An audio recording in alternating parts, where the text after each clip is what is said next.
Hello बच्चों, और question is when heat is added to a system in the internal energy of a system must be increase justify the statement. यानी कि अगर देखें तो हमारे को बोला गया है कि when heat is added to a system, अगर हम किसी सिस्टम के अंदर हीट ऐड करते हैं तो जो इंटरनल एनर्जी है वो भी हमारी इंक्रीज हो जाती है।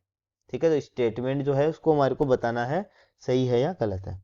ठीक है, तो मान लो एक एक हमारा सिस्टम ले लेते हैं हम। ये एक हमारा सिस्टम है। ठीक है, इस सिस्टम के अंदर हम इसको हीट कर रहे हैं। ठीक है, तो मैं यहाँ पर एक हीटर लगा लेता हूँ।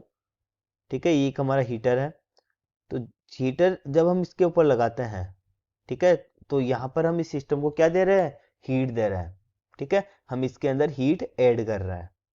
ठीक है, हम इसको क्या दे रहे हैं, हीट यहाँ पर ऐड कर रहे हैं। तो हीट है हमारी वो क्यू है, और जो हीट हम ऐड कर रहे हैं वो हम स्लोली स्लोली कर रहे हैं। ठीक है, हीट हम कैसे ऐड कर रहे हैं, स्लोली स्लोली हीट यहाँ पर ऐड कर रहे हैं। ठीक है, तो जो इसकी इंटरनल एनर्जी होगी हीट चेंज होने पर भी चेंज होगी। ठीक है, तो देखिए अगर मान लो ये जो वॉल है इस सिस्टम की वो कंडक्टिंग है।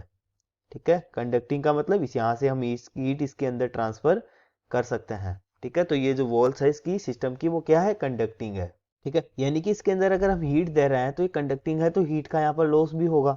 ठीक है, तो जो हमारी हीट हम इसको दे रहे हैं वो हमारी किस में हो रही है, इंटरनल एनर्जी में चेंज, प्लस यहाँ पर कुछ वर्क डन होगा W। ठीक है, तो ये हमारी यहाँ पर हीट इसके इक्वल हो जाती है, इंटरनल एनर्जी और जो वर्क डन होता है। ठीक है, अगर हम इसमें स्लोली स्लोली हीट ऐड कर रहे हैं और टेम्परेचर जो है वो कांस्टेंट है। ठीक है, टेम्परेचर क्या है, कांस्टेंट है, तो ये एक आइसोथर्मल प्रोसेस होगी। ठीक है, मान लो कि यहाँ पर अब जो हीट ऐड कर रहे हैं वो स्लोली स्लोली कर रहे हैं और टेम्परेचर वो कांस्टेंट है। ठीक है, तो हमारे पास कंडक्टिंग हमने मटेरियल लिया, इस वजह से क्या है, ये जो टेम्परेचर है वो कांस्टेंट है। तो ये जो प्रोसेस होगी आइसोथर्मल प्रोसेस होगी। अगर हम आइसोथर्मल प्रोसेस लेते हैं यानी कि कांस्टेंट टेम्परेचर लेते हैं, तो हमारे पास जो इंटरनल एनर्जी जो चेंज होती है वो हमारी जीरो हो जाती है। क्यों होती है, क्योंकि इसका जो फॉर्मूला आता है F/2 into N into delta T, NE∆T। ठीक है, तो टेम्परेचर जो है वो हमारा चेंज इन टेम्परेचर यहाँ पर कोई चेंज नहीं हुआ है, तो ये पूरी जो हमारे पास इंटरनल एनर्जी है इसकी वो जीरो के इक्वल हो जाएगी, change in internal energy zero है। ठीक है, तो इसका मतलब अगर हम यहाँ पर आइसोथर्मल प्रोसेस लेते हैं तो हमारे पास जो हीट है, ठीक है, अगर हीट है तो यहाँ पे अगर बात करें तो ये इंटरनल एनर्जी हमारी जीरो हो जाती है, तो जो जितनी भी हीट है वो किस में कन्वर्ट हो जाएगी, वर्क डन में।